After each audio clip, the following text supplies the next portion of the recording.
onde nós estamos, então, estudando as bem-aventuranças, ou o Sermão da Montanha, ou ainda o Sermão do Monte.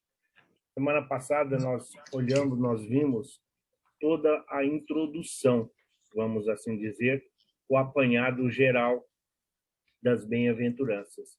E hoje nós vamos ver que o Sermão da Montanha, vai muito além. Ele vai chegar aqui 9 horas. Que o Sermão da Montanha vai muito além das 9 petições que nós aprendemos. Então, hoje, nós vamos falar um pouquinho do sermão, dessa parte 2, que está no capítulo 5 do Evangelho de Mateus, dos versículos 13 ao 48. Vós sois o sal da terra, vós sois a luz do mundo. Nós vamos falar um pouco sobre o adultério que está lá especificado no Sermão da Montanha. Vamos falar também do olho por olho e do dente por dente, a conhecida lei de Talião. O texto, após as bem-aventuranças, apresentam duas comparações que ressaltam esse princípio do ser antes do fazer. O problema é que alguns cristãos se preocupam tanto em ser que acabam por não fazer nada, ou vice-versa. O mestre ensina a seus discípulos sobre o valor do caráter. Ele não tem a pretensão de formar religiosos, mas sim discípulos. O que está dizendo Emmanuel? Tem muitos que se... eu sou espírita, eu professo, eu conheço os postulados, eu já fiz todos os cursos, eu já li todos os livros da codificação. Tá, mas o que você está fazendo com isso? O que você está fazendo com esse cabedal de informação e de conhecimento que você tem? Por outro lado, tem aqueles que dizem: minha bisavó era espírita, minha avó é espírita, minha mãe é espírita, eu nasci em berço espírita, eu estou acostumado a trabalhar, eu frequento desde evangelização infantil, não preciso estudar, isso é bobagem. Então, tudo isso são coisas o quê? São coisas da terra, são coisas do homem. Nós precisamos sempre procurar o equilíbrio. E o Sermão da Montanha, ele oferece exatamente isso. Da mesma forma que a doutrina espírita não tem a pretensão de fazer espíritas.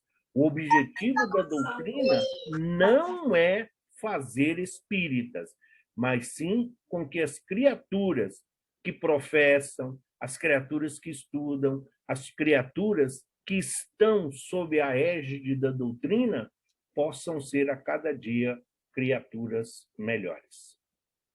Vós sois o sal da terra. Vós sois o sal da terra. E se o sal perder sua força, com que outra coisa há de salgar? Para nada mais fica servindo, senão para lançar fora e ser pisado pelos homens. Esse é o texto que está no Evangelho. O sal é um elemento de grande utilidade em nossas vidas. Além de preservar e dar sabor aos alimentos, exerce em nosso organismo salutar influência para lhe manter o equilíbrio fisiológico. A química nos ensina que onde quer que o encontremos, seja na terra ou no mar, ele é sempre o mesmo, inalterável.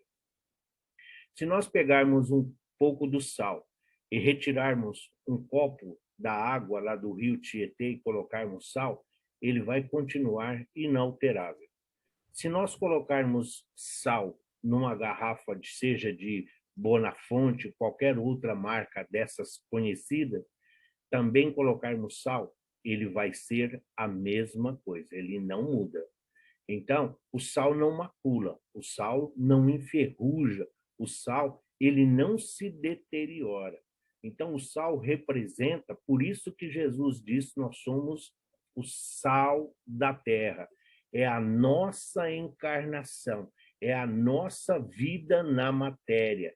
O certo seria nós vivêssemos sem mácula, sem decepção, sem frustração, sem egoísmo, sem orgulho, sem inveja, sem ciúme.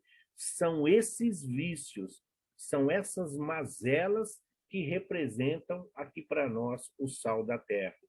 Por outro lado, nós sabemos, o sal, ele dá sabor, mas precisa ser usado na medida certa.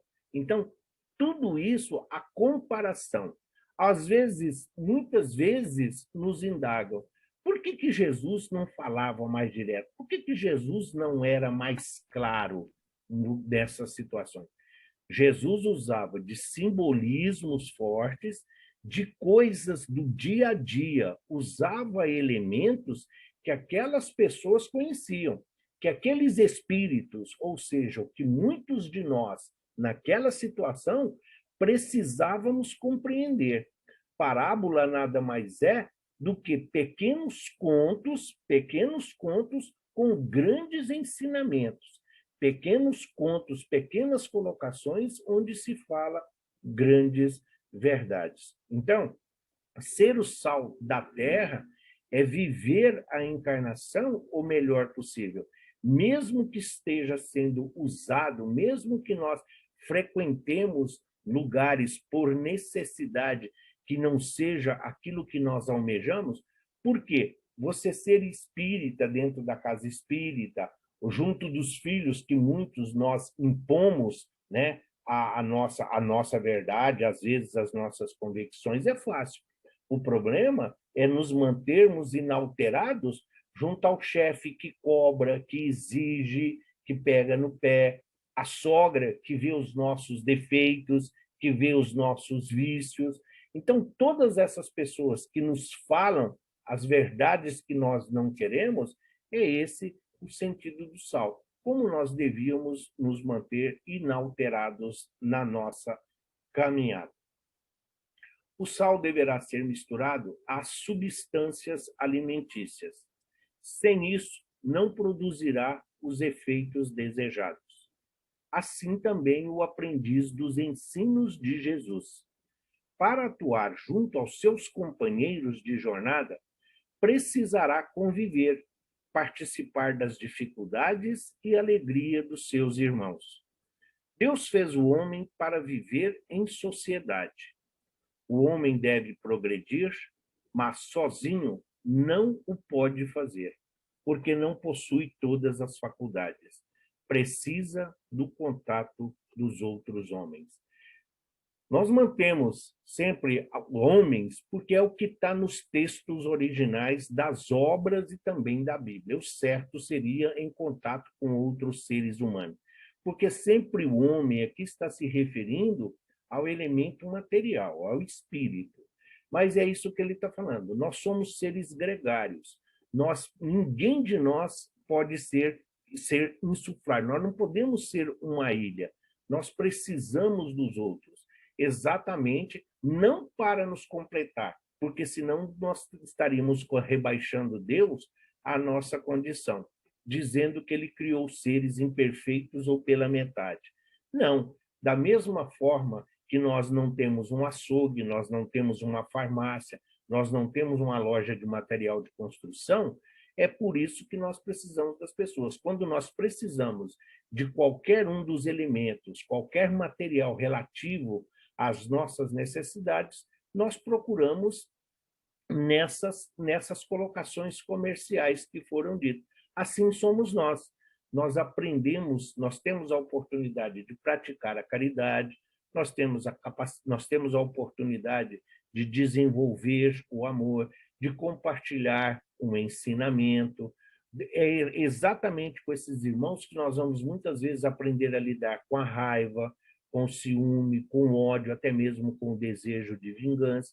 Então, todos nós aprendemos com todos.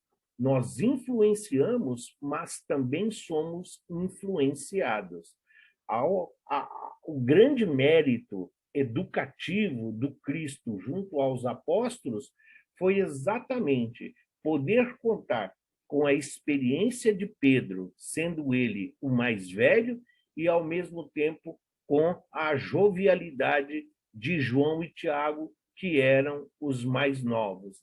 Sim, Enquanto um pode falar das suas vivências e daquilo que já experienciou, os novos têm o vigor, têm a disposição. No lar que nós estamos reunidos, porque casa é parede, telhado, alvenaria. Um lar é onde Deus, em sua misericórdia infinita, reuniu espíritos para que pudessem eles ali dentro da reparação necessária, retornar ao mundo espiritual.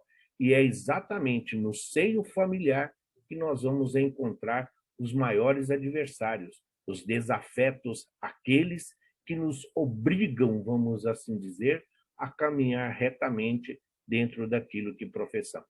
Esse é o sal. Uma comida sem sal, se nós olharmos quem tem hipertensão, as pessoas que não podem ou que precisam se abster do sal, eles vão falar da mesma coisa o açúcar para o diabetes, mas como nós estamos falando aqui do sal, é essa circunstância, então, para dar sabor à vida. Nós devemos, sim, sermos sempre essa referência, um tempero na existência dos nossos irmãos e companheiros. O sal é um elemento precioso, porém precisa ser usado na quantidade certa, com equilíbrio. Colocar muito sal pode estragar o alimento, tornando-o impróprio para o consumo. É o caso dos fanáticos, dos exagerados, aqueles que se distanciam da realidade e que, em consequência, nada transmitem de útil. Pior ainda, pode até contribuir para o afastamento de outras pessoas do ideal religioso devido à sua maneira inadequada de proceder. Nós estamos vivendo hoje, além da pandemia que assola o planeta, assim que começou, a imunização, nós vimos aí como o ódio, como a raiva voltou a se manifestar lá entre os chamados hebreus que nós estamos estudando aí já há um bom tempo. Exatamente porque é o fanatismo, o que eles levam. Eles acreditam nessas circunstâncias. É o que está. Eles falam do Alcorão, eles falam do Talmud, eles falam de uma série de circunstâncias ali que eles acreditam. E nós sabemos que no meio espírita também tem muitas dessas criaturas que levam esse personalismo, que levam essa pureza doutrinária que muito mais afasta do que propriamente agrega. Então, quando nós exigimos muito, nós estamos prestando um desserviço ao Evangelho de Jesus. Se, para usar o sal, se faz conhecimento dele, seja como condimento, seja como tempero, nós não somos chefe aqui para poder dizer, mas precisa de equilíbrio. Você não precisa fazer um curso. Começou a fazer comida hoje, ficou salgado, quando for amanhã você vai colocar menos sal. Ficou sem sal, até aprendermos a dosagem correta. Assim também é em relação aos ensinamentos de Jesus. Não adianta nós simplesmente pegarmos o nosso conhecimento e querermos fazer isso descer pela garganta das criaturas ou abrir a sua cabeça e colocar lá livros, informações ou informações. Nós temos que vivenciar, nós temos que praticar aquilo que nós tanto professamos. O sal, para produzir os efeitos de sal, tem que ser sal de verdade, ou seja, guardar as propriedades que lhes são próprias. Assim também os discípulos de Jesus que desejamos ser. Veja bem, ele não está dizendo que nós temos que ser perfeitos. Ele não está dizendo que nós temos que ser aí sem mácula. Não. Que nós nunca erramos. Não, ele não está dizendo isso. Está dizendo para nós guardarmos as propriedades. O que não se aplica é aquilo. Ah, eu nasci assim. Eu sou assim. A síndrome de Gabriela não funciona para nós espíritas. Eu nasci assim, eu sou assim, eu vou morrer assim. Vai sofrer assim, vai ter lágrimas assim, porque todos nós estamos aqui para aprender. Nós nos transformamos pelo saber. A prática dos ensinos de Jesus nos mostra o quão suave se torna a nossa caminhada quando nós aprendemos que o Pai é Ele que zela por cada um de nós. Nós podemos ter caprichos, desejos e anseios, mas se nós não nos conscientizarmos dos nossos deveres e das nossas obrigações, nós também não vamos a lugar nenhum. Nós vamos estar sempre na condição de reclamões. Nós vamos estar sempre na síndrome do tadinho de mim. Vós sois a luz do mundo. Não se pode esconder uma cidade edificada sobre um monte, nem se acende a candeia e se coloca debaixo do alqueire, mas no velador, e dá luz a todos que estão em casa. Mais uma vez, como a maioria que está ainda partindo para o baile de debutantes, candeia é como se fosse ali uma lamparina, e o alqueire era como se fosse um cesto de vime, que hoje aí é mais comum encontrar aí nas lojas de artesanato. E o velador, aquela pecinha de madeira que ficava ali presa à parede, onde então se colocava para que todos pudessem ver. Sim, ele está se referindo a essa luz. Se lá está falando da nossa encarnação, da nossa vivência material, da nossa vida na Terra, quando Jesus diz a luz do mundo, ele está dizendo que se o sal da terra é o presente, a luz do mundo representa o futuro. Jesus se utiliza de um elemento importante para a vivência diária, especialmente quando escurece. Aqui não podemos pensar em luz elétrica como temos hoje em nossas casas e também nas cidades. A luz aqui se refere a lamparinas e velas, ou em outras formas bem simples de iluminar. A luz só tem sentido se ela estiver aí para iluminar. A lei, o que está falando das cidades, é a lei do progresso, é a lei do trabalho, por isso que não se aplica. À época do Cristo, não tínhamos hidrelétricas e nenhuma outra fonte de energia para gerar essa energia que hoje traz conforto, traz aí o progresso, facilitando muito da nossa jornada. Como já dissemos, o vagalume, ele consegue ser notado numa noite escura? Sim, muitas vezes aquela pequena fração de segundo que acende serve para nós possamos desviar de um perigo ou mostrar nós a nossa localização. Da mesma forma que aqui, que ele fala da candeia, a lamparina, a vela, no momento escuro, no momento de escuridão, vai servir para iluminar. E ao iluminar a nós, nós iluminamos a todos aqueles que estão à nossa volta. Ninguém acenderia uma lamparina, ninguém acende a luz, mesmo elétrica hoje de casa, durante o dia. Não, além de um desperdício e de uma falta de responsabilidade, para quê? Se nós temos aí a luz do sol, o chamado dia. Quando fala luz do sol, não estamos falando de calor, estamos falando da luz, o dia, a representação do dia. Então, é isso que importa, é essa luz. Se nós passarmos com dignidade pelo crivo de ser o sal da terra, da nossa encarnação, se nós, aqui, na reparação e na reconciliação com a lei, então, sendo a luz do mundo, é futuro. Sejais fiéis no pouco, para que no muito Deus lembrará de cada um de nós. Quando ele fala, especialmente quando se está no escuro. Quando se está no escuro, aqui ele está se referindo aos nossos momentos em que nós caímos, deixamos que a nossa vibração caia, que a nossa frequência vibratória permite que as chamadas trevas, que são todos esses sentimentos contrários ao bem, tenham acesso ao nosso ser.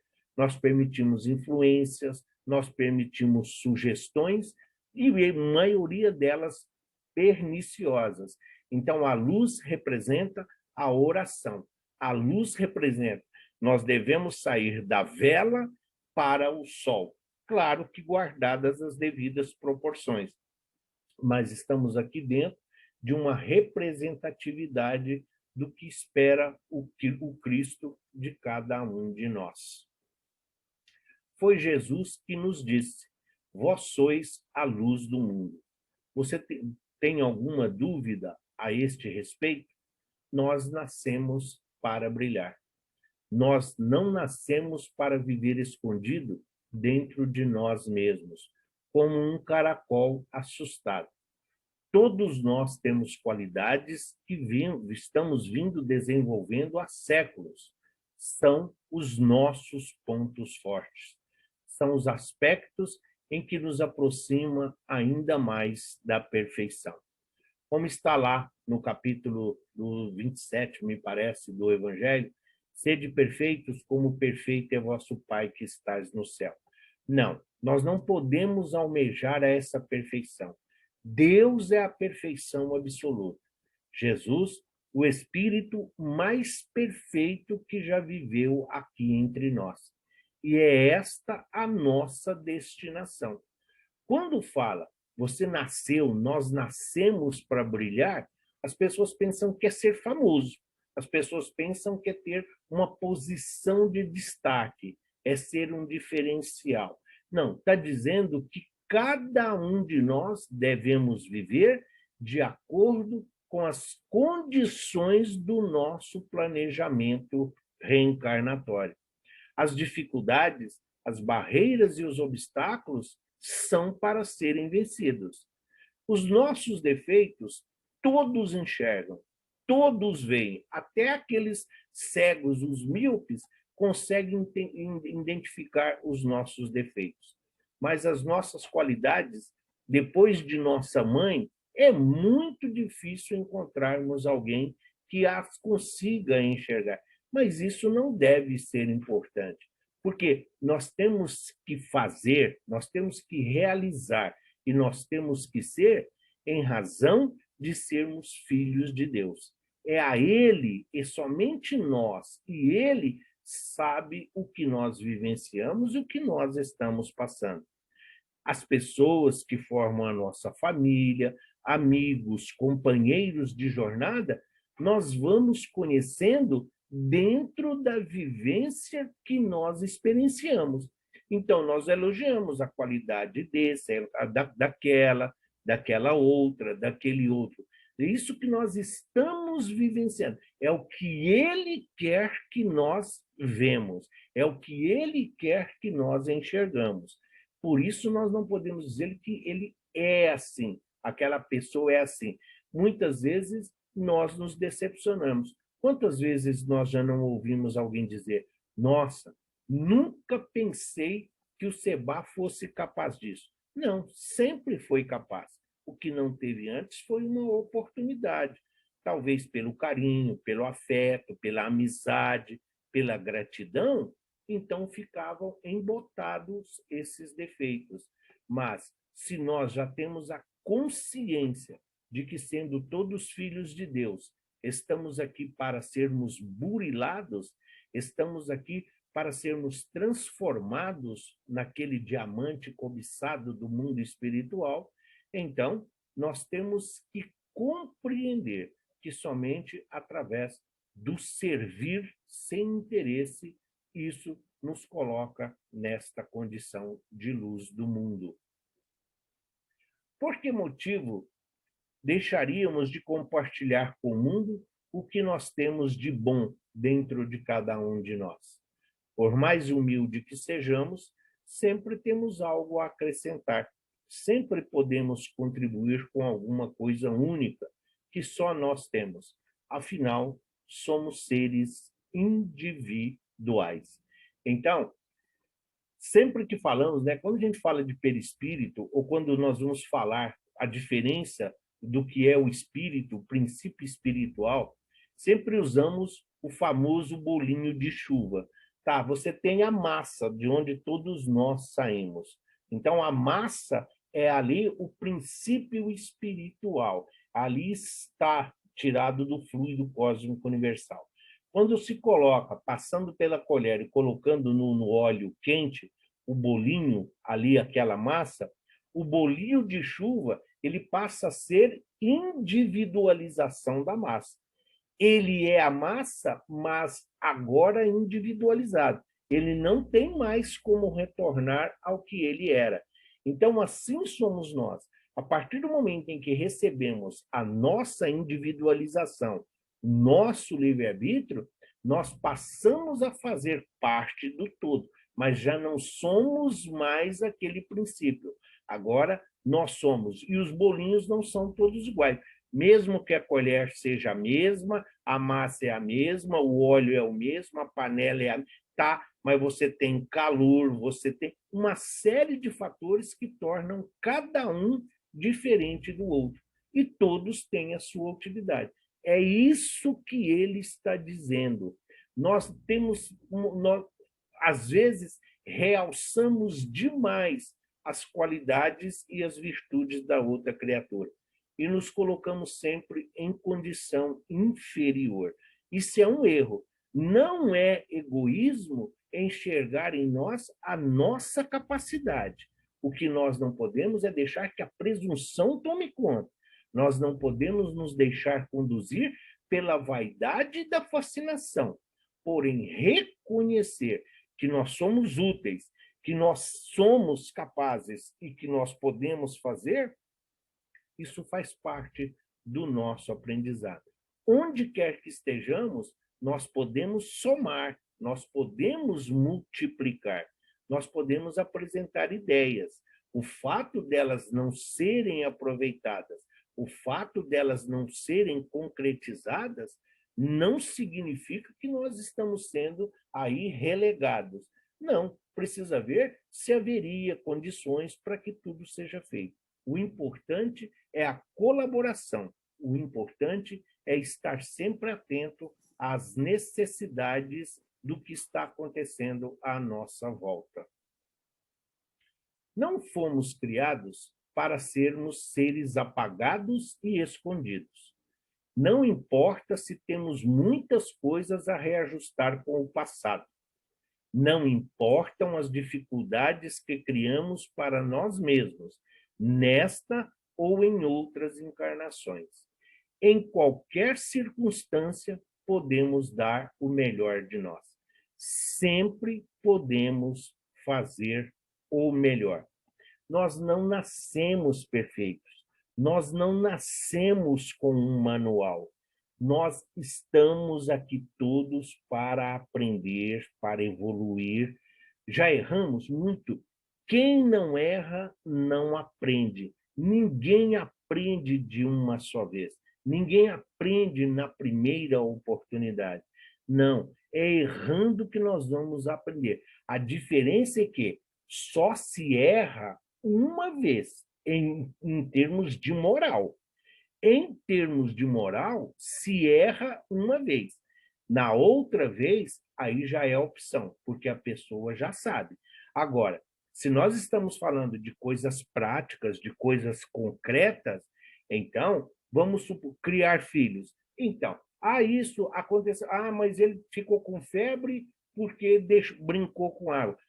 Ficou com febre porque tomou sorvete. Ficou com febre por causa disso. Então, são circunstâncias várias. Então, não se aplica essa ideia de que só se erra uma vez. Agora, nós aqui, nós já sabemos que somos seres imortais a partir da nossa criação e eternos a partir do momento em que somos filhos de Deus. Nós temos aí as aflições da nossa vida pretérita e temos as aflições da nossa vida atual. Mas isto não significa que nós não podemos trabalhar, servir, amar e consolar. Já imaginou se Paulo de Tarso ficasse pensando em todas as criaturas que ele assassinou ou mandou assassinar? Já imaginou se Madalena, se ela tivesse parado para ficar pensando em tudo que ela se deixou levar pelo consumismo, pelo egoísmo, pela vaidade? Onde ela estaria nesse momento?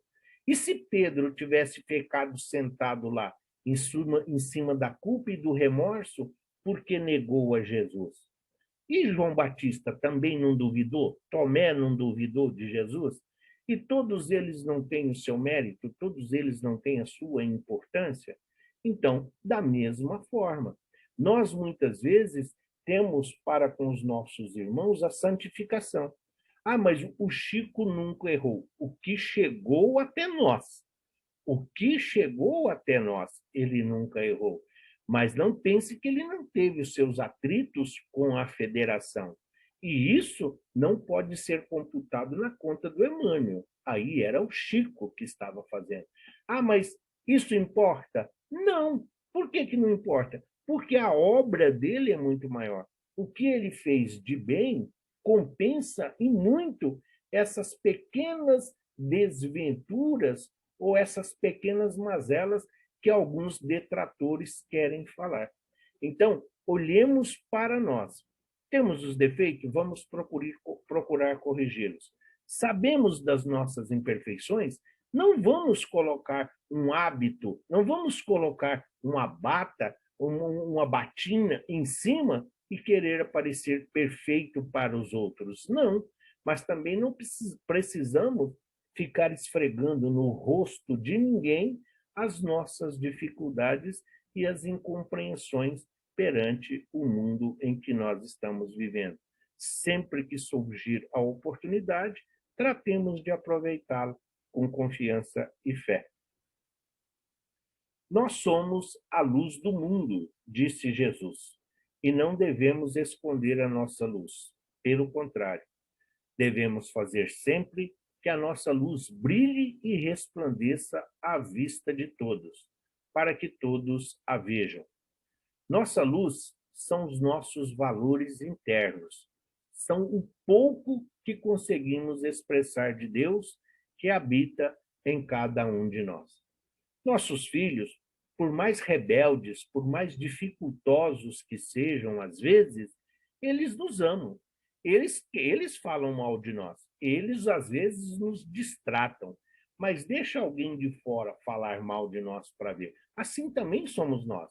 Nós não queremos que ninguém fale das nossas crias ou dos nossos cônjuges. Nós sabemos os seus defeitos, nós sabemos as suas falhas, mas não queremos que seja pregoado. Então, nós devemos também fazer isso com todas as criaturas. O nosso melhor, onde nós estivermos e com quem estivermos, tem que prevalecer o nosso melhor. Se nós temos, como nos ensina a doutrina, nós temos essa centelha divina que nos identifica como filhos de Deus, então, que essa centelha divina, que esse pedacinho de Deus que existe em cada um de nós, seja a nossa melhor parte, seja o nosso melhor eu. Jesus diz que nós não devemos nos preocupar com o amanhã, que nós não nos devemos preocupar com o que dizer, porque, segundo ele, no momento oportuno, Deus colocará em nossa boca as palavras a serem ditas. O que Jesus está dizendo com isso? Que o Deus que existe em cada um de nós, que a luz do Cristo, que já brilha e reflete em cada um de nós, então, onde nós estivermos e com quem estivermos, então que o Deus que existe em nós desperte o Deus adormecido no coração dos nossos semelhantes. Que a luz que reflete em nós, a luz do Cristo, possa refletir e iluminar os nossos companheiros, que ainda desconhecem o verdadeiro sentido da nossa existência aqui, caminhando, aprendendo, servindo e para que possamos verdadeiramente ser auxiliares desta obra bendita, o planeta do qual o Cristo é o idealizador e que nos solicitou aqui que fôssemos os seus colaboradores diretos. O adultério. O Espiritismo, tomando por base a questão 701 do Livro dos Espíritos, afirma que o casamento deve se fundar na afeição de dois seres que se unem, mas não podemos ignorar que o adultério é prática comum tolerada pela sociedade. Aqui, nós não vamos nos ater à palavra dentro da concepção do Cristo como geração adúltera, quando ele está dizendo de uma outra conotação da palavra. Aqui, Jesus está falando, sim, de relacionamento. Aqui, Jesus está falando, sim, da relação homem-mulher, marido, esposa. Nós não estamos falando de casamento enquanto instituição ou cerimônia, porque o que está no Evangelho, o que está na Bíblia, não separe o homem. O que Deus juntou, estamos falando de amor. Duas pessoas que se unem por amor. Duas pessoas que se unem para que um possa fazer o outro feliz, para que um possa auxiliar o outro na sua jornada, nas suas dificuldades, no seu aprendizado, colaborando com aquilo que ele já dispõe, daquilo que ele conhece. Então, por isso nós dissemos a diferença que tem nas aplicações da palavra e todos esses desdobramentos.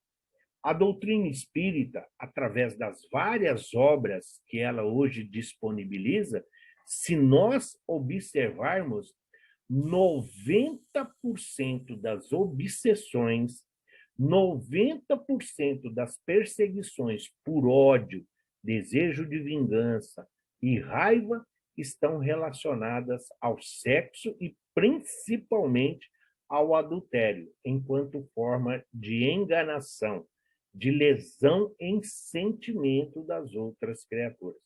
Por isso, o alerta de Jesus no Sermão da Montanha. Jesus sabia da nossa fraqueza. Jesus sabia da nossa vulnerabilidade neste departamento, de confundir o amor com gratidão, com carência, com desejo, com interesse, com uma série de coisas que nós viríamos a descobrir e a perceber no decorrer da nossa existência evolutiva. O que nós falamos que precisa ser? A diferença de traição e adultério. Traição é quebra de confiança. Pode ser de um amigo, de um irmão, do pai, da mãe, cunhado, chefe, patrão. Traição é quebra de confiança. Você perdeu a confiança naquela criatura. Isso é traição. Adultério está sempre em relação direta com sexo e com relacionamento. É isso que precisa ficar também bem claro. A relação sexual é o momento de maior intimidade e troca de energias que se pode experimentar na Terra. Isso não fica restrito ao plano físico, mas também ao plano astral. Como assim? Como dissemos, essas coisas, o sexo casual, por exemplo, esses parceiros que se encontram, é só uma vez, tá, tudo, a sociedade permite, como está lá em cima, é tolerado, não, faz parte, está na moda, está na onda. Às vezes, essa energia ela fica reverberando entre as duas criaturas, às vezes, mais de 6 meses. E muitas vezes precisam de tratamento espiritual para que essas companhias e essas sintonias sejam afastadas. Quando ele fala que não fica restrito ao plano físico, exatamente porque quando a criatura se relaciona com a outra, você se relaciona com todas as companhias espirituais daquela criatura. Então, se você não sabe onde ela vai, o que ela faz, como ela vive, então abstenha-se, porque senão você vai arrumar um monte de amiguinhos ou de amiguinhas que você não tem a mínima ideia do que seja, mas eles vão sintonizar com você e depois vai te dar trabalho. E isso, às vezes, é levado para o mundo espiritual. E vem em forma, nós sabemos, o André Luiz fala que existe lá, existe uma equipe que busca essas informações junto aos encarnados, exatamente para facilitar aí as obsessões e as perseguições em tanto encarnado. E, por outro lado, assim como Jung disse que é a segunda força criadora do universo, que só perde para o amor, essa energia que gera uma vida, essa energia que, segundo, né, os próprios pesquisadores espíritas falam, é uma energia que, se pudesse ser traduzido, ela tinha a mesma potência da energia atômica. E isso porque nós, muitas vezes, nem conseguimos compreender como que algo que nós não enxergamos aos nossos olhos físicos, duas gotículas que nós não enxergamos com os olhos físicos, se transformam nesses seres que hoje nós somos. Só não compreende a magnitude divina, só não compreende a plenitude da vida quem não quer. Então, desperdiçar energias tão necessárias, é preciso aprender a canalizar essa energia para toda a nossa vida, para os nossos afazeres do dia a dia. É uma energia que a forma de aplicação dela não está relacionada ao ato sexual. Jesus também exerceu a sua sexualidade. O Chico exerceu a sua sexualidade, como todos os anjos, os santos e os grandes ícones do espiritismo, sejam femininos ou masculinos. A forma de canalizar a energia é que foge à compreensão e ao entendimento de muitas das criaturas. Por isso que se desequilibram. Quem leu Os Mensageiros, quem leu Sexo e Obsessão, quem leu Os Tormentos da Obsessão, o próprio Evolução em Dois Mundos, sabe do que nós estamos falando, sabe da gravidade que é essa energia ser desprezada de forma, às vezes, tão infantil. A diferença entre traição e adultério é que na traição é uma quebra de confiança, seja no casamento ou no relacionamento sem compromisso. No adultério, existe um ato sexual. Em relação ao sexo, é preciso ter um equilíbrio, já que este tem um enorme poder sobre as pessoas. O desejo sexual retido acaba gerando um perigo, já que muitas pessoas são capazes de canalizar essa energia sexual em processos criativos. Então, a maneira de distribuir esta energia no nosso dia a dia e na nossa vivência, isso leva ao autoconhecimento. É aqui começa a oportunidade de conhecer-se a si mesmo. É preciso ter controle, é preciso saber controlar, como tudo na vida. Não é só o sal da terra, não é só a luz do mundo. Em todas as situações, nós devemos primar sempre pelo equilíbrio e, principalmente, pela maneira com que nós lidamos com as outras pessoas. Por quê? Quando nós abusamos, isso vai ser um curso nosso muito breve. Nós vamos fazer um curso de talvez 4 ou 5 aulas sobre o livro Sexo e Vida. Então, muitas vezes, essas situações desse desejo ou das pessoas irresponsáveis nessa hora, é isso daí que banalizou o amo. O eu te amo foi tão banalizado que perdeu a sua essência, exatamente por causa dessas situações vivenciadas e transformadas e toleradas pela sociedade como verdade, quando na realidade é algo grave e com consequências imprevisíveis. Sexo é energia sagrada, é criação de Deus que nos concedeu o poder de criar, pois somos sua imagem e semelhança. O sexo equilibrado é manifestação de amor e eleva o espírito a Deus. Mas o sexo em desequilíbrio pode ser motivo de queda e destruição. Deus não nos castiga, não há crime ou pecado. Mas há um desgaste espiritual, há desperdício de forças criadoras, há desrespeito com o amor. E tudo isso tem um preço. O universo é harmonia, o universo é equilíbrio. Todas as vezes em que nós nos desequilibramos, todas as vezes em que nós estamos em desarmonia, significa que nós estamos no sentido contrário do universo.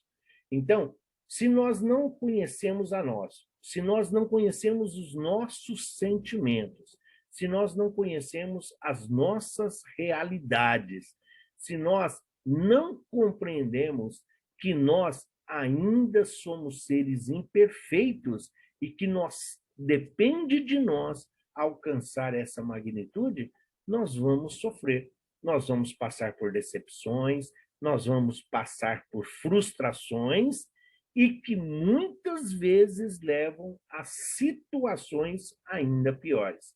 Então, canalizar energeticamente essa energia é uma forma que nós encontramos para que nós tenhamos o combustível necessário, para que nós tenhamos aí o elemento, a energia, o calor necessário para a transformação que se processa em cada um de nós.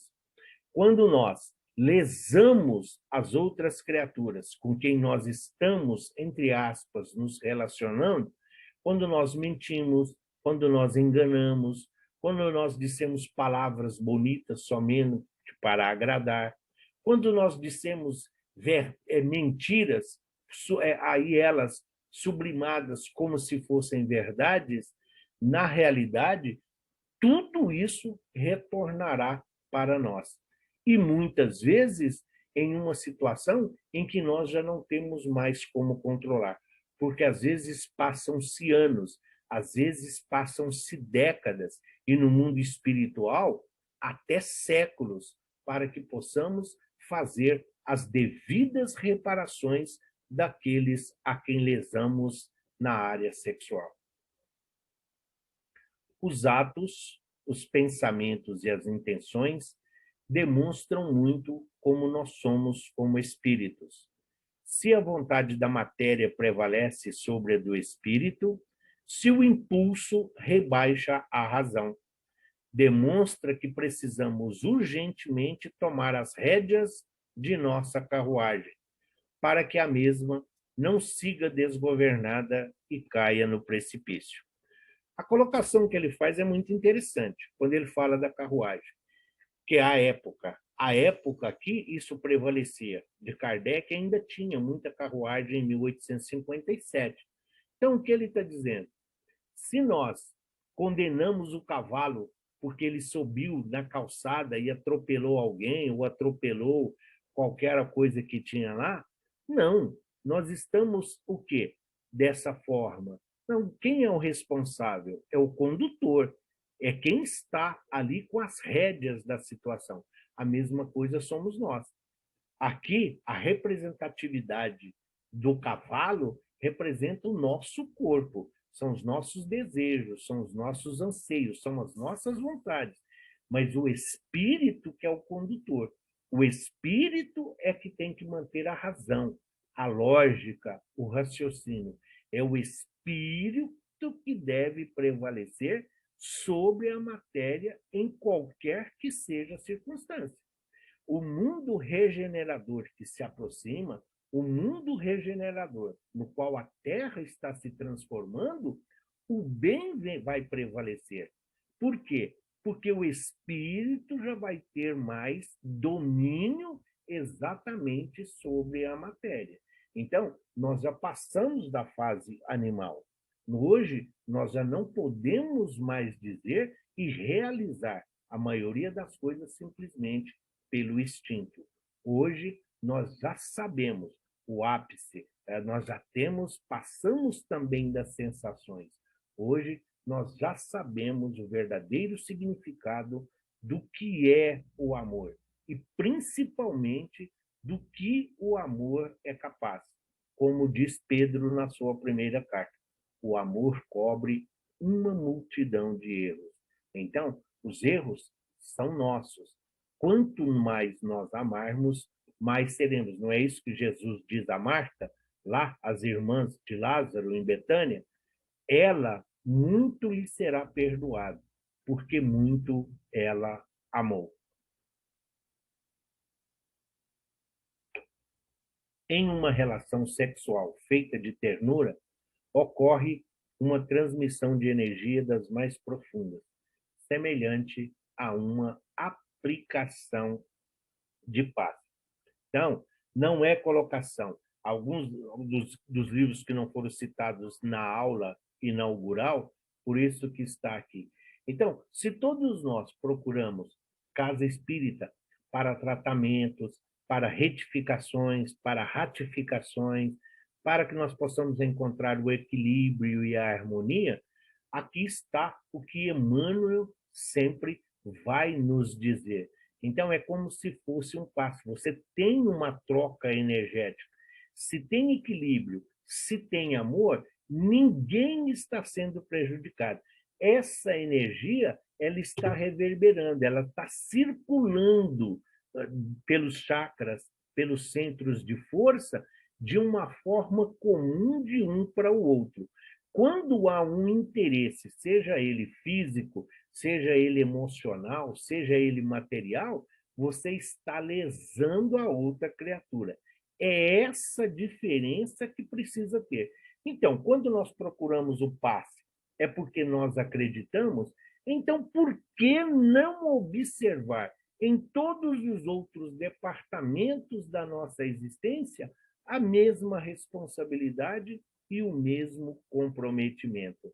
É esse o significado de vós sois a luz do mundo. É deixar de olhar para nós como se nós fôssemos o centro do universo e compreender que o outro também é responsabilidade nossa, em todas as áreas e em todos os departamentos.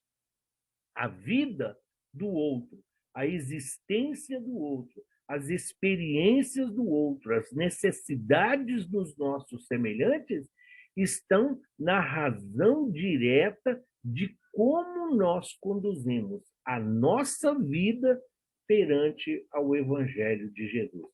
Dizer que eu tenho fé, dizer que eu acredito, dizer que eu professo esta ou aquela religião, e no nosso caso a doutrina espírita, é a coisa mais fácil que tem. Agora, quando nós precisamos colocar em prática esses ensinamentos e esse conhecimento, é aí que Kardec esclarece, é aí que Kardec fecha assim com o total conhecimento, né, com a ajuda dos benfeitores espirituais, do que é a nossa existência. O verdadeiro espírita se reconhece pela sua transformação moral, pela sua vontade de mudança, de modificar, porque nós sabemos as consequências e os desdobramentos de todos os atos, que se não ficam somente restritos ao planeta, no mundo espiritual, principalmente se temos um desencarnado e o outro desencarnado, a situação é muito mais difícil de ser reparada. André Luiz, no livro Mecanismos da Mediunidade, ele relata um caso, inclusive de adultério, que nos ajuda a perceber essa influenciação. Nesse caso, o marido, que estava tendo um caso extraconjugal, começou a pensar naquela com quem ele estava se encontrando.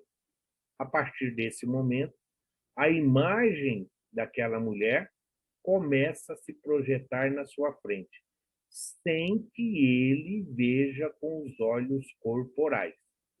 Mas os amigos espirituais, e no caso André Luiz, percebiam claramente a imagem. Isso porque provavelmente a mulher também estava pensando nele. Não vou nem falar de explicações, porque esse é o texto que foi retirado do livro. Então, o marido estava tendo um caso, e aqui à noite, na sua casa, no seu quarto, no seu aposento, com a mulher, então ele estava pensando na amante. Quando que, de repente, como se fosse um projeto, não é uma materialização, é uma projeção astral. Então, ele não vê com os olhos, como está falando. E o André Luiz, que estava ali, acompanhado, né, dos benfeitores espirituais, conseguem ver e enxergar a mulher. E aí ele fala, ele estava pensando nela e ela pensando nele, o que traz a sintonia, o que mostra a simbiose em que eles estavam vivendo. E se fez assim a sintonia entre os dois.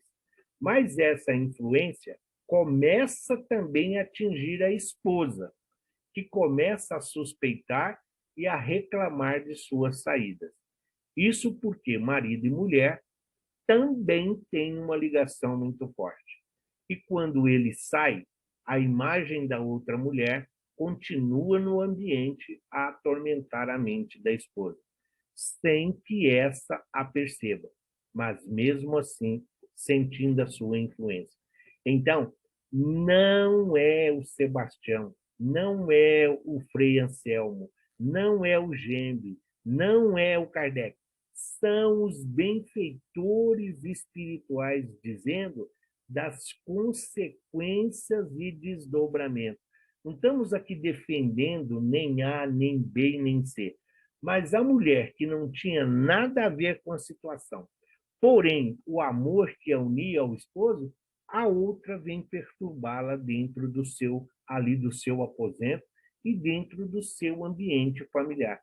Por isso que as pessoas às vezes falam, mas nossa, sim, é uma maneira. Os nossos entes queridos, os nossos familiares, muitas vezes são usados exatamente para nos levar ao desequilíbrio, exatamente para que nós possamos compreender e colocar em prática os ensinamentos. Porque a nossa responsabilidade é para com todos aqueles que estão no nosso lar. Então, quando Jesus diz, não fazeis aos outros aquilo que não queres que sejam feito a vós, ou só faça aos outros aquilo que gostaria que fosse feito a ti. Isso deve ser levado em todos os setores da nossa vida e da nossa existência. O adultério é um erro dos mais graves e deve ser evitado a qualquer custo. O preço de alguns momentos de prazer, que talvez não sejam compensadores, o grife é do Sebastião. É muito alto. É dor para quem trai, para quem é traído e para as demais pessoas envolvidas. No caso de adultério entre pessoas casadas, são famílias inteiras pagando o preço de uma irresponsabilidade nascida de um desejo carnal, sem contar as consequências futuras. É muito provável que a traição deixe sequelas a serem sanadas depois do desencarne. Em momento algum, está falando que não pode se separar. Em lugar nenhum foi dito que um casamento, um relacionamento não pode ser feito. Nós estamos dizendo de um terceiro elemento. Nós estamos falando de um elemento externo, de um elemento, de um acessório que está sendo colocado. Perfeitamente. Hoje, a nossa sociedade, o conceito de família, ele precisa ser. Hoje, temos famílias que vêm de 2, de 3 casamentos, tem filhos de 1, de 2, de 3, de 4 casamentos vivendo e convivendo juntos. Isso é perfeitamente normal e aceitável dentro da lei do progresso, dentro da lei do trabalho, da lei de conservação que nós estamos vendo. Nós estamos falando aqui de triângulos e até quadrados emocionais e espirituais. É isso que precisa ser evitado. Quando você tem, como no caso aqui relatado, do mecanismos da mediunidade, Você está envolvendo uma pessoa inocente. Então, tem mentira, você tem, além do adultério, você tem a mentira, você tem o engano, você tem a traição, você tem a lealdade, você tem uma série de coisas envolvidas. Não quer mais? Senta, conversa, diálogo, cada um vai cuidar da sua vida. É preferível chorar uma semana, um mês, 3 meses, 6 meses, do que ser enganado por uma semana que seja. É essa a nossa colocação. É isso que a doutrina espírita nos ensina. É isso que a doutrina espírita passa para cada um de nós. Não está dizendo. O Emmanuel, mais uma vez, vem em nosso socorro. Ele diz assim: ninguém reencarna no planeta Terra para sofrer truculência, violência ou ser subjugada em nome de um sentimento que se diz amor. Amor é cuidar, amor é preservar, amor é zelar, é fazer da vida da outra pessoa como se fosse a sua própria vida. O sexo casual é tido como uma atividade adulta, livre, em que o único cuidado, se houver, é na prevenção de doenças. Tratam isso como se fosse um avanço, uma grande conquista da civilização, quando, na verdade, trata-se de uma tirania dos instintos. O sexo pelo sexo é um retorno à animalidade. Sexo sem afeto é instinto animal.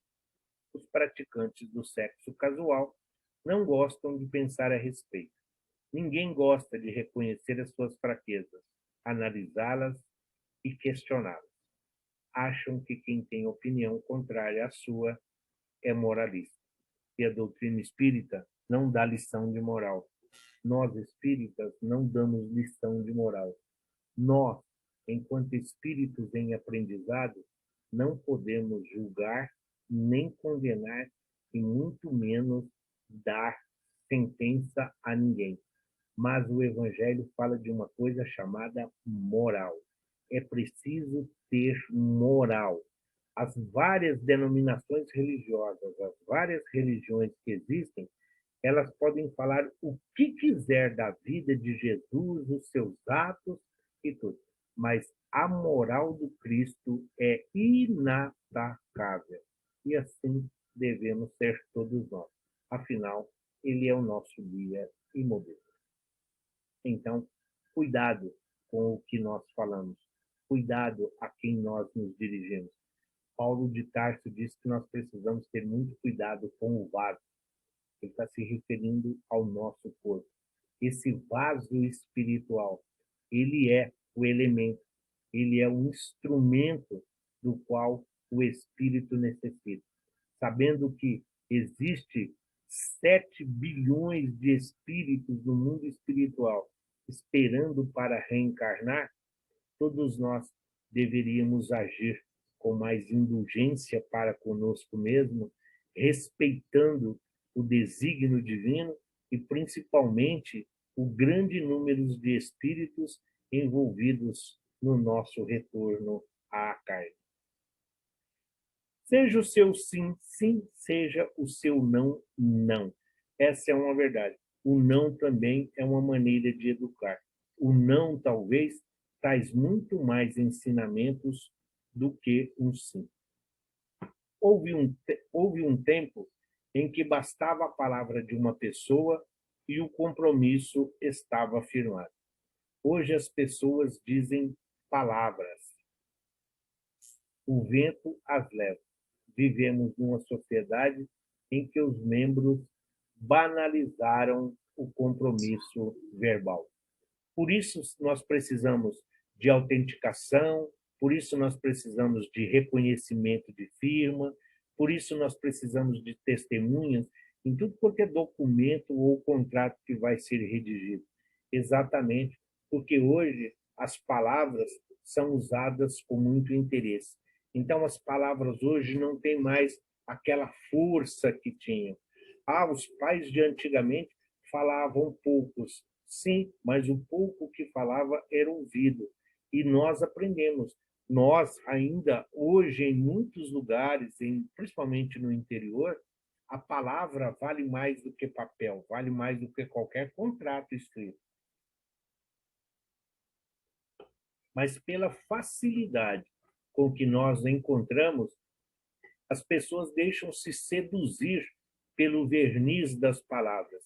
E ao invés de aprofundarem e prestarem atenção no que está falando, não se encantam com o que está sendo dito e não prestam atenção no seu verdadeiro sentido. E muitos deles, às vezes, são velados. Ainda bem que, para Deus, o que conta é a intenção. Então, as pessoas, da mesma forma, eu juro por Deus. Não, eu juro pela vida da minha mãe, como se nós pudéssemos disponibilizar ou dispor disto ou daquilo. Não, nós não precisamos jurar, nem para ninguém. Não, se nós tivermos moral, o que nós dissermos sim, vai ser sim. Mesmo que depois não saia de acordo com aquilo que nós pensávamos, mas o nosso sim foi sim, e o nosso não é não. Agora, a mãe fala sim lá na cozinha, chega lá na sala, o pai fala não. Você fala sim quando você está de acordo com os seus interesses e as suas necessidades. Aí, quando você vê o que é a responsabilidade e o comprometimento, você fala não. É isso que estamos dizendo, em todos os sentidos. Então, é o verniz das palavras servindo aos interesses mundanos ainda tão em voga. É comum muitos mudarem de posição. Não que isso seja errado, pois não há nada mais digno do que reconhecermos quando estamos equivocados. Mas recuar em sua palavra pelo bel prazer não é correto. Jesus ensinou aos discípulos que a linguagem tem que ser sim, sim ou não, não. Não pode haver meio termo quanto às nossas decisões. Não podemos usar os céus ou a terra para encobrir as nossas decisões. Tem um texto do Chico que deve ser do conhecimento de todos, quando ele fala: a pessoa que você, o meu trabalho é mais ou menos, a minha família é mais ou menos, as minhas atitudes são mais ou menos. Então, a pessoa passa a vida toda tendo uma vida mais ou menos. E vai chegar no mundo espiritual de que jeito? Vai ter um retorno ao mundo espiritual também mais ou menos. Então, firmeza aqui está relacionado à disciplina, está relacionado a objetivos claros e definidos. É tudo isso. O conhecimento é necessário? Sim.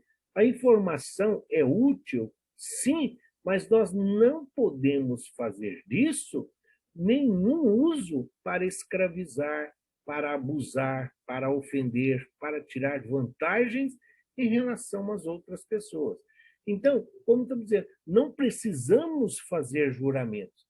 A nossa conduta é que deve dizer quais são as nossas realizações e, principalmente, aquilo que nós nos propomos quando aqui chegamos. O problema de comprometimento que as pessoas devem ter com o papel que assumem de responsabilidade está diretamente ligado com o seu eu pessoal, ou seja, consigo mesmo ou eu espírito que habita em seu corpo.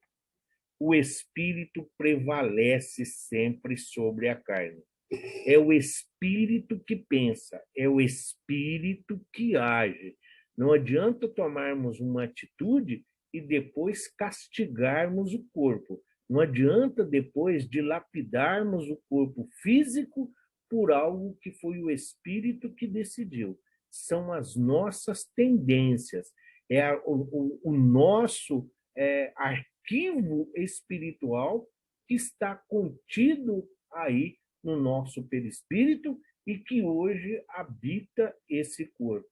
Então, sabendo das nossas necessidades, sabendo das nossas fraquezas, sabendo que somos falíveis, mas principalmente que somos veneráveis. Por isso, os olhos de ver, os ouvidos de ouvir devem ser de uso pessoal para todos nós. A nossa colocação: somos espíritos vivendo uma experiência terrena. Temos que viver como seres humanos num planeta material, encarnados e com necessidades materiais. Sim, necessidades materiais. Precisamos do alimento, precisamos do ajuste, precisamos daquilo que o mundo oferece. Mas o espírito tem as suas necessidades e ele precisa ser alimentado tanto quanto o corpo material. Como o espírito que habita o seu corpo é o seu eu individual, que pensa com o cérebro e, quem sabe, com o coração, quem vai sofrer as consequências dos atos praticados na vida é o seu próprio ser. O André Luiz fala muito isso, Manuel Filomeno de Miranda e a Amélia Rodrigues, a Jana de Ângeles menos. Mas a Amélia Rodrigues, o Manuel Filomeno de Miranda e o André Luiz, eles falam muito das consequências dos sentimentos no mundo espiritual, de como as pessoas viveram enganadas ou sendo enganadas como se fossem verdade, como se esses sentimentos fossem reais. Por quê? Porque nós idealizamos um ser ideal. Ah, eu queria ser assim. Ah, eu vou fazer assim. Ah, porque eu pensaria assim. Então, todos nós criamos um ser ideal, mas nós esquecemos do eu real. Muito do que o eu real pode, esse ser ideal não passa nem perto. Então, a necessidade de identificar esses sentimentos, a verdade, está ligado diretamente à nossa moral e aos propósitos da nossa encarnação. Tudo aquilo que é prejudicial ao outro, tudo aquilo que nos causa tristeza, dor ou sofrimento, deve ser evitado, mesmo que para isso nós tenhamos que magoar. Como, né, o Chico dizia lá das mães. As mães diziam: é preferível que os filhos sofram hoje por um não do que depois as mães sofrerem no mundo espiritual, vendo os seus filhos em regiões inferiores simplesmente porque não souberam educá-los. Quando doer a saudade do tempo perdido, quando doer a saudade do tempo perdido em bobagens, o espírito, que é dono e responsável pelo corpo, vai compreender que não é a carne que deve ser satisfeita, e sim o espírito. Todos nós temos os desejos inerentes ao corpo, que devem ser satisfeitos à medida do possível e do que permite as leis e os costumes, mas que os desejos do espírito devem ser norteados, buscando a satisfação mediante as leis de amor que nos foram ensinadas por Jesus. Todas as leis e os profetas, segundo o próprio Cristo, estão inseridas na frase: amar a Deus sobre todas as coisas e ao próximo como a si mesmo. Este é o grande ensinamento. Para Jesus resumir todos os nossos deveres, todas as nossas obrigações, todos os ensinamentos, desde Moisés até ele, nesta colocação, amar a Deus sobre todas as coisas e ao próximo como a si mesmo, ele está sintetizando como deve ser a nossa caminhada e a nossa jornada. Viajores da eternidade, a caminho da luz, todos nós somos. Em cada parada, em cada estalagem que nós nos paramos, nós vamos delineando a nossa existência e marcando aí o nosso retorno ao mundo espiritual. Se nós compreendemos e vivemos Jesus, vemos maravilhas que acontecem na Terra. Trabalhamos, auxiliamos e semeamos o bem e o Evangelho de Jesus a toda hora. cumprimos nossas obrigações da vida cotidiana com o maior prazer, porque sabemos que temos que ser úteis à sociedade e a nós próprios, e fazemos isso não por obrigação, e sim por amor à causa maior, que é Deus. Então, todos nós realizando aquele que é o nosso objetivo. Temos engenheiros, temos arquitetos, temos eletricista, temos o pessoal da hidráulica, sim, mas nós não temos condições de construir um edifício, mas todos nós podemos colocar um tijolo, todos nós podemos colocar um tijolo nessa obra, nessa parede. Todos nós podemos dar a nossa contribuição. Jesus nos ensinou que o que importa é quando nós abrimos mão da nossa individualidade, dos nossos interesses pessoais, pela obra maior, que é a transformação do planeta, que é a transformação tão aguardada em mundo regenerador. Enquanto nós estamos trabalhando, enquanto nós estamos servindo, amando e consolando, nós estamos sendo ferramentas e instrumentos aos quais o Cristo oferece a oportunidade bendita de trabalhar e de servir. Por isso, a prece que se faz tão necessária, né? Que todos nós possamos ser cientes e conscientes do mandato que nos foi confiado. Zelar de nós e auxiliar ao Mestre querido Jesus. E chegamos à lei de Talião, o dente por dente, olho por olho, que a doutrina espírita muitas vezes traduz como a lei de ação e reação ou de causa e efeito. Não é um consenso geral desta forma ou essa tradução. A lei do olho por olho, dente por dente, ela, se nós olharmos, ela é justa, a lei de Talião, ela é anterior a Moisés. O problema aqui é algo espiritual e que foi transformado pelos costumes em algo material. Era algo para ser, dizendo assim, se você fez chorar, você vai chorar. Se você retirou de alguém, você precisa repor. Se você subtraiu, você precisa somar. Só que eles trouxeram isso para o campo material, igual ao do escândalo necessário. O escândalo é necessário, mas ai daquele que provoca o escândalo. Então, o dente por dente, olho por olho, é aquela coisa. Você foi um filho ingrato, você foi um filho rebelde, você, quando tiver os seus filhos, eles serão ingratos e rebeldes. É esta colocação, é isso que está dizendo. É a semeadura e a colheita. Mas não, quer dizer que o ladrão que roubou, você vai lá, tá, é olho por olho, ele roubou, então você vai lá e corta a mão. Onde está a reparação? Para ver como os costumes foram modificados. A diferença do material, a diferença do apego à letra e a importância do conhecimento do código de fraternidade que Jesus nos deixou. A pena de Talião, que outros chamam de lei de Talião, consiste na rigorosa reciprocidade do crime e da pena, apropriadamente chamada retaliação. Essa lei é frequentemente expressa pela máxima olho por olho, dente por dente. É uma das mais antigas leis existentes em nosso mundo, cuja origem encontramos no Código de Hammurabi, em 1780 a.C., na Babilônia. Moisés, algum tempo depois, a consagrou em Israel.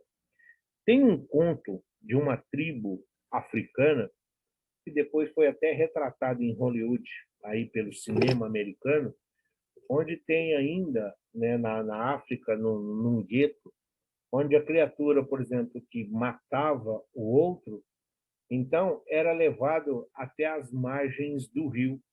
E o assassino era ali jogado na presença dos familiares daquele a quem ele assassinou, ele era jogado ao rio. e cabia aos familiares decidir se eles deixariam ele morrer ou se alguém entraria na água para retirar. E, segundo alguns, ainda permanece até hoje, né, em alguns lugares, essa mania. E o Mandela, quando ele foi libertado da prisão, ele fez muito uso desse conhecimento e deste costume, desta tradição, deixando a responsabilidade do criminoso, a responsabilidade do delito nas mãos de quem sofreu, sejam os familiares ou os descendentes. E foi um dos fatores que contribuiu para a pacificação na África no seu tempo. Então, o conhecimento que se faz, às vezes nós precisamos mudar a prática de como isso é aplicado, para que possamos conseguir um resultado melhor. Todas as nossas ações são submetidas à lei de Deus. Não há nenhuma delas, por mais insignificante que nos pareçam, que não possa ser uma violação dessas leis. Sendo livre o homem de agir no sentido ou no outro, seus atos lhe acarretam aos demais consequências subordinadas ao que ele faz ou não. O Livro dos Espíritos é bem claro quando Kardec pergunta: o homem é livre para fazer o que quiser? E São Luís responde: sim, se ele é livre para fazer o que quiser, ele também é livre para assumir as consequências e os desdobramentos dos seus atos. É essa a função do livre-arbítrio. Através do aprendizado, nós vamos compreendendo o que isso traz de desdobramento às criaturas. Deus não precisa derrogar as suas leis. Deus não precisa modificar, sendo ele a perfeição absoluta, em nenhuma circunstância aquilo que ele nos deixou aqui, que Jesus também exemplificou. O que acontece no caso dos milagres, do sobrenatural das curas, é preciso ter sempre em conta o que Jesus nos deixou. A sua fé te curou. E, às vezes, quando nós deixamos um ato de justiça, né, que nós falamos vingança, mas quando nós trocamos um sentimento negativo, um sentimento pernicioso pela necessidade do perdão, isso nos conduz verdadeiramente como um só rebanho, que todos seguem a orientação e seguem a voz do seu pastor querido. No entanto, o olho por olho, dente por dente, foi sempre mal interpretado pela humanidade. Não é uma lei para ser aplicada aos homens. Trata-se da lei divina, conhecido como lei de causa e efeito, que tem por objetivo a educação moral do espírito ao longo das reencarnações. Ela monitora as ações boas ou más cometidas pelo homem no presente, para o acerto de contas no futuro. Portanto, é um instrumento de justiça e de educação, e não uma imposição aleatória. Quando o sofrimento se instala, certamente é chegado o momento do acerto de contas para a reabilitação do espírito. As leis de Deus são tão perfeitas que, quando nós não conseguimos a reparação de um mal dentro da própria encarnação, na outra isso nos é permitido. E é isso que explica as dificuldades e as diferenças no mundo de provas e expiações, como o planeta Terra em que hoje nós nos encontramos. Se as outras denominações religiosas têm dificuldades para explicar o que eles chamam de injustiças, catástrofes, fatalidade, nós, espíritas, não podemos seguir a mesma cartilha. Nós sabemos que a reencarnação é a aplicação da lei de amor, de justiça e caridade, que nos coloca todos no mesmo ponto de partida e com a mesma destinação. As leis humanas, as ordenações humanas são falhas, mas a lei divina é perfeita como perfeito é o Pai. E Jesus nos mostrou e nos explicou quantas diferenças ao seu tempo, quantas situações ele vivenciou, e em todas ele encontrou a aplicação máxima da misericórdia do Criador, exatamente para nos impulsionar a seguir em frente na nossa caminhada evolutiva. A história da humanidade está manchada de crueldades e vinganças, guerras, inquisição, circo romano, escravidão e terrorismo. O espírito, sendo cidadão do mundo, pode renascer em qualquer lugar do planeta, mas sempre carregará consigo as tendências que compõem a própria história. Portanto, não fugirá de suas vítimas, e muito menos dos instintos vingativos. A educação moral evangélica sincera tem poder de apagar as tendências inferiores, liberando assim a sua trajetória ascendente. A gênese de todas as religiões da humanidade tem a sua origem no coração augusto e misericordioso de Jesus. Um exemplo do que esse parágrafo aqui, ou que esse texto sintetiza. O Brasil tem uma mancha na sua história, e não é só questão cultural, que é a da escravidão.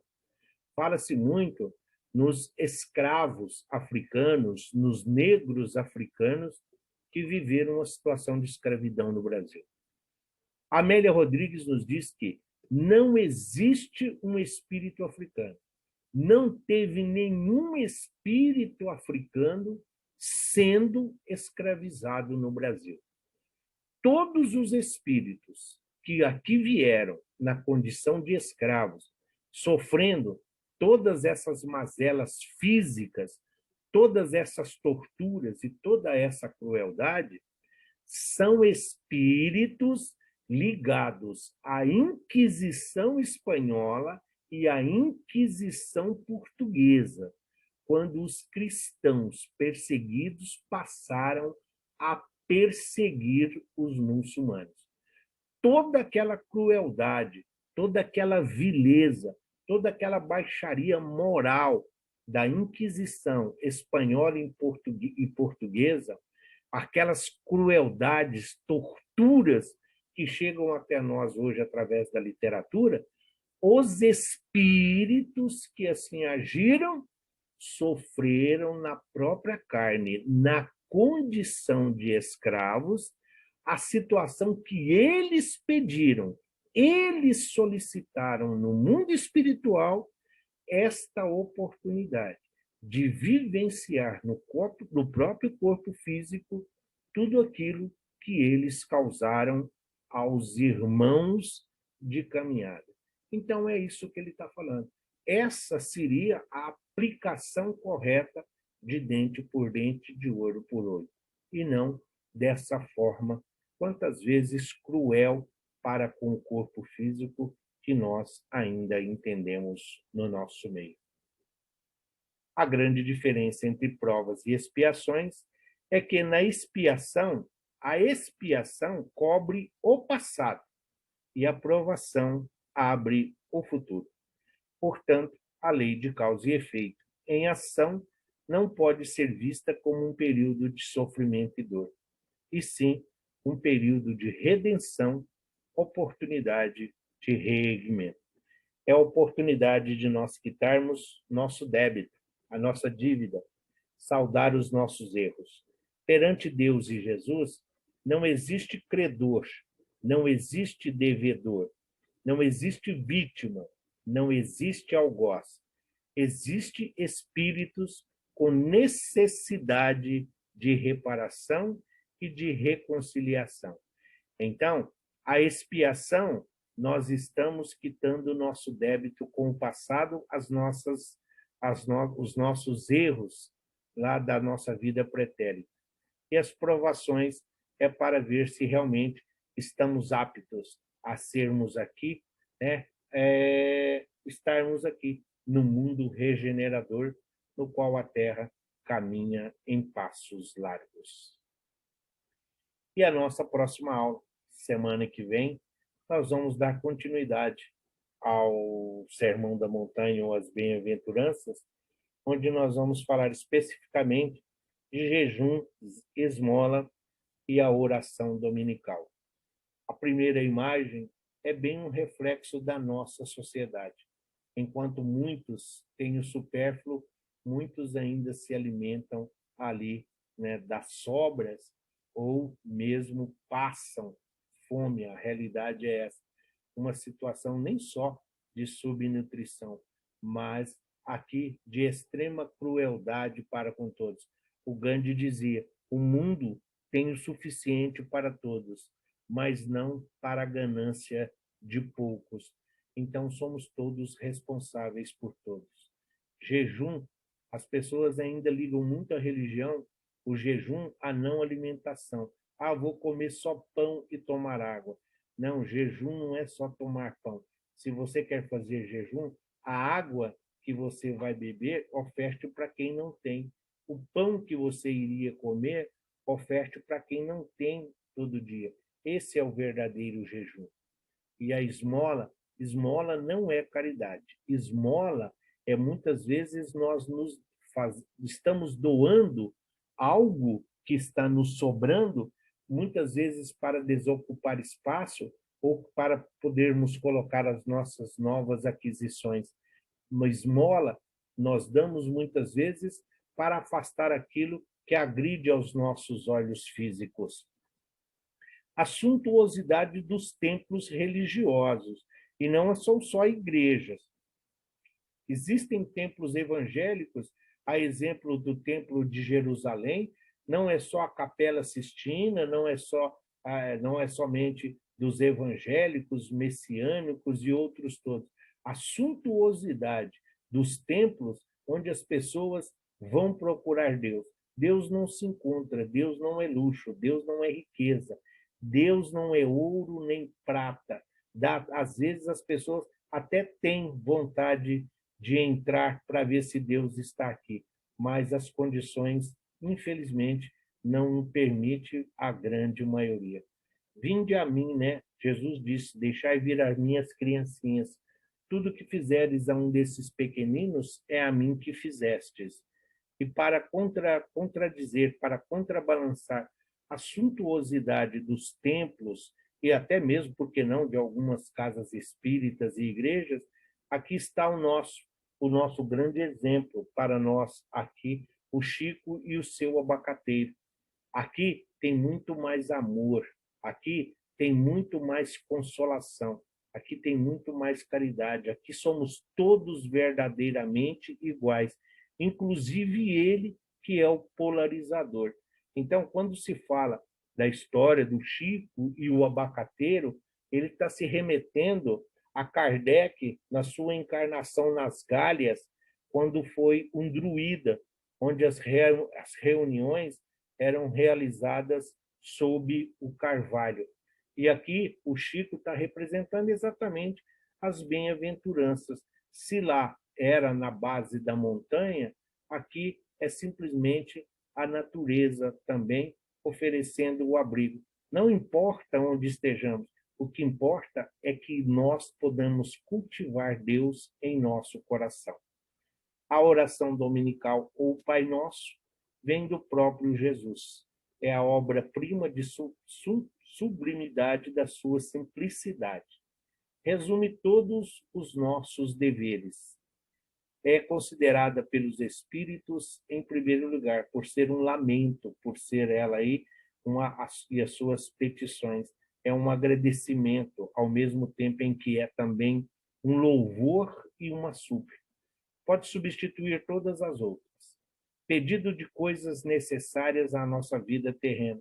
Seja feita a vossa vontade, aqui na terra como no céu.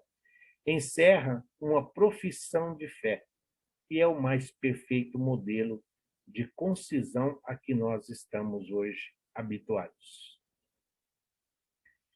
És o que de ti mesmo faz.